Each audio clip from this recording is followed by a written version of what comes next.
غریب نواز کے تعلیمات بہت خوبصورت ہے. غریب نواز فرماتے ہیں، اگر اللہ تک پہنچنا ہے، بس بات اینڈ کر رہا ہوں، ان کے ملفوظ سن لے، بات ختم کروں. فرماتے ہیں اگر اللہ تک پہنچنا ہے تو 3 باتیں اپنے اندر پیدا کرو. نمبر 1 شفقت، سورج جیسی شفقت. سورج کو دیکھا شفقت کرتے، غریب کی جھوپڑی کو بھی چمکاتا ہے، مالدار کے محل کو بھی چمکاتا ہے. شفقت سورج جیسی. حتیٰ کہ پیشاب پر بھی اس کی کرنیں پڑتی ہے، پیشاب کی جگہ کو سکھا کے وہ پاک کر دیتا ہے، مگر پیشاب اس کی کرنوں کو ناپاک نہیں کر پاتا. یہ سورج ہے، شفقت جیسی سورج جیسی شفقتیں. آج ہمارے اندر شفقت ہے نہیں ہے. ہم نے جنازے بھی بانٹ دیے غریبی امیری میں، شادیاں بھی بانٹ دی غریبی اور امیری میں، سب بلکہ خیریت کو بھی بانٹ دیا غریبی اور امیری میں. مالدار ملتے ہیں تو خیریت پوچھتے ہیں، غریبوں کا کوئی پرسان حال ہے. حالانکہ حضور غوث پاک فرماتے ہیں کہ جب میں نے اللہ سے پوچھا، عرض کی مولا میں تجھے کہاں ڈھونڈوں، تو الہام کیا گیا. کوئی غیر نبی ڈائریکٹ اللہ سے بات تو نہیں کر سکتا، لیکن یہ کہ تو کہا عبد القادر مجھے غریبوں میں تلاش کرو، میں تمہیں غریبوں میں ملوں گا. آج غریبوں کا کوئی پرسان حال ہی نہیں. غریبوں سے کوئی اسی نے رشتہ نہیں کرنا، رشتہ ہے تو بتانا نہیں، ان کو حقیر جاننا. ماں باپ بھی اگر غریب صورت کے ہو تو بیٹے تعارف نہیں کراتے. یہ حال ہو گیا ہے. سگا بھائی غریب ہے تو بھائی تعارف نہیں کرا، یہ بھی نہیں کہتا کہ وہ میرا بھائی ہے. یہ حال ہے. لیکن یاد رکھنا غریبوں، اچھی طرح یاد رکھنا، کوئی اپنا خیال کرے نہ کرے. مالدار وہ ہیں جو نبی کے نام سے قربانی کرتے ہیں، غریب وہ ہیں نبی ان کے نام سے قربانی کرتے ہیں. غور تو فرمائیں. ہاں ہم غریبوں کا آقا ہمارا نبی. اور فرماتے ہیں سخاوت دریا جیسی سخی ہو جاؤ گے تو اللہ تک. دریا سخی ہوتا ہے، بہتا رہتا ہے، سمندر کو دیتا رہتا ہے. دریا لیتا نہیں ہے، دیتا ہے، اور سمندر لیتا ہے، دیتا نہیں ہے. اسی لیے دریا ہمیشہ پرسکون بہتا ہے اور سمندر میں موجیں اٹھتی ہیں. کبھی دیکھا موجیں؟ کبھی جانا سمندر کے کنارے کھڑے ہو کے، موجوں سے کیا پتا چلتا ہے؟ ایسا لگتا ہے کوئی بے چین انسان اپنا سر پٹک رہا ہے. یہ سر کیوں پٹک رہا ہے؟ سمندر لیتا ہے، دیتا نہیں ہے. تو لینے والا ہمیشہ بے چین رہے گا، دینے والا ہمیشہ پرسکون رہے گا. لٹاتے رہو. ہر ولی لٹانے والا ہوا ہے. مجھے لوٹنے والا کوئی ولی ابھی تک دکھا نہیں. لٹانے والے، ہر ولی لٹانے والا، ہر ولی لٹانے. ولی کی نظر ہمیشہ دلوں پر رہی، ولی کی نظر ہمیشہ حال پر رہی. انہوں نے مال پر کبھی نظر نہیں رکھی. وہ لٹاتے تھے. ولی لوگ سخی تھے. دیکھ لیجئے ہمارے حضور سے لے کر کے پھر نیچے آج کے دور تک جو واقعی ولی ہے، سب لٹانے والے ملے. جس کو لوٹتا دیکھو سمجھ لو سب ہے، ولی نہیں ہے. دیکھ لیجئے. اور پھر فرماتے عاجزی زمین جیسی. ہائے ہائے، عاجزی زمین جیسی. کیسی زمین جیسی عاجزی؟ اس پہ پیشاب کریں، پاخانہ کریں، گھر بنائیں، کھود دیں، سب کریں، مر جاتے ہیں تو پھر اپنے سینے میں ہی جگہ دیتی ہے. ہمارے عیبوں کو بھی اپنے سینے میں چھپا لیتی ہے. یہ عاجزی ہے زمین کی. غریب نواز کا ایک قول سن لیں اور پھر بات پوری. غریب نواز فرماتے ہیں اللہ تک پہنچنا ہے تو لوگوں کے دل خوش کرنا سیکھو، کیونکہ اللہ تک پہنچنے کے راستے لوگوں کے دل سے ہو کر جاتے ہیں.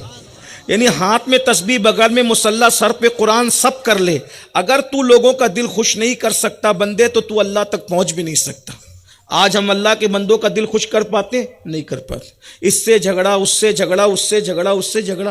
بھائیو ذات کے لیے کتے لڑتے ہیں، انسان نہیں لڑا کرتے. ہمارے بزرگوں نے دل توڑنے سے بچنے کے لیے روزے توڑ دیے، دل نہیں توڑے. اور آج ہم دل توڑ رہے ہیں، دل توڑ رہے ہیں. یہ مخالفت، اس کا جھگڑا، اس کا جھگڑا، اس کا جھگڑا. برادری کے نام پہ لڑ رہے ہو، علاقے کے نام پہ لڑو مت. سب عاشقان رسول متحد رہو. حضور حافظ ملت فرمایا کرتے تھے اتحاد زندگی، انتشار موت ہے. ہر سلسلہ اپنا ہے، ہر ادارہ اپنا ہے عاشقان رسول کا، ہر بندہ اپنا ہے، حضور کا ہر عاشق اپنا ہے. کسی کا دل مت توڑو، اس لیے کہ دل توڑنے سے بڑا گناہ اللہ کے نزدیک کوئی ہے ہی نہیں. دل کی بات آئی تو محبوب الہی یاد آئے.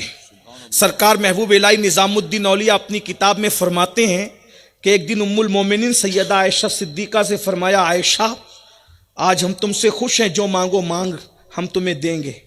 سیدہ عائشہ صدیقہ نے کہا بن مانگے تو سب کچھ دیا. کتنا دیا بن مانگے؟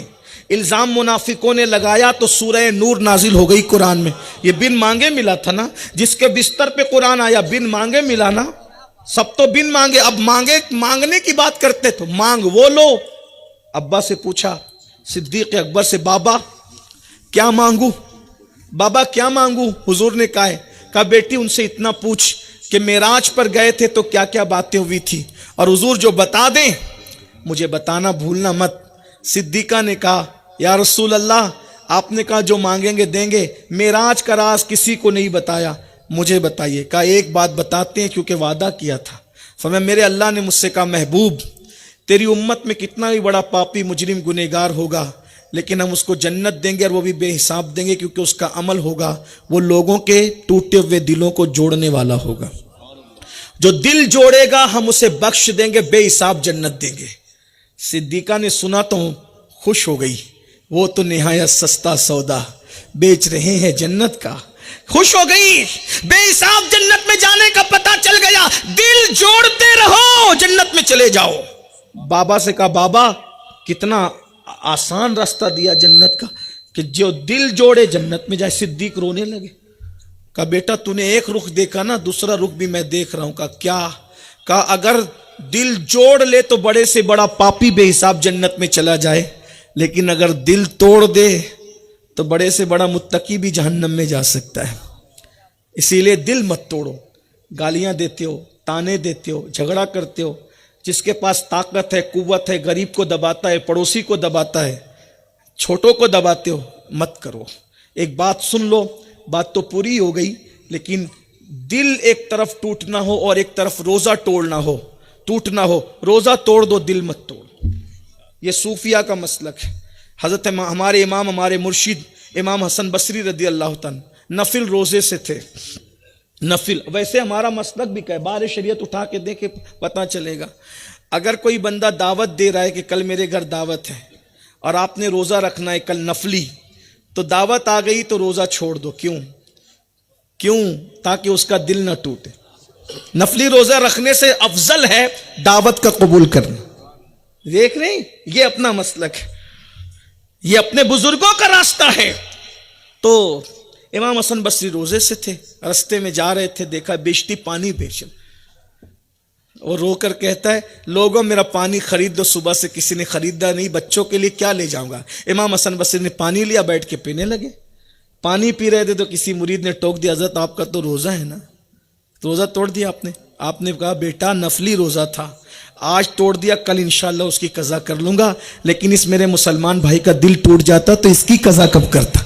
روزہ ٹوٹنے کی قضا تو ہے, دل توڑنے کی قضا. یہ اپنا مسلک ہے, یہ دین ہے, یہی دین ہمیں سکھایا گیا ہے. مت لڑو آپس میں, جھگڑا مت کرو, کسی کو گالی مت دو. غریب نواز سرکار فرماتے ہیں جس نے کسی مومن کو گالی دی مجھے ڈر لگتا ہے مرے گا تو اس کی زبان پہ کلمہ طیبہ نہیں آئے گا. عام مومن کو گالی دو تو زبان پہ کلمہ نہیں آتا, جو بیوی کو گالی دے اس کا کیا حال ہوگا. اس لیے میرے بھائیوں سدھرو, سنورو, توبہ کرو,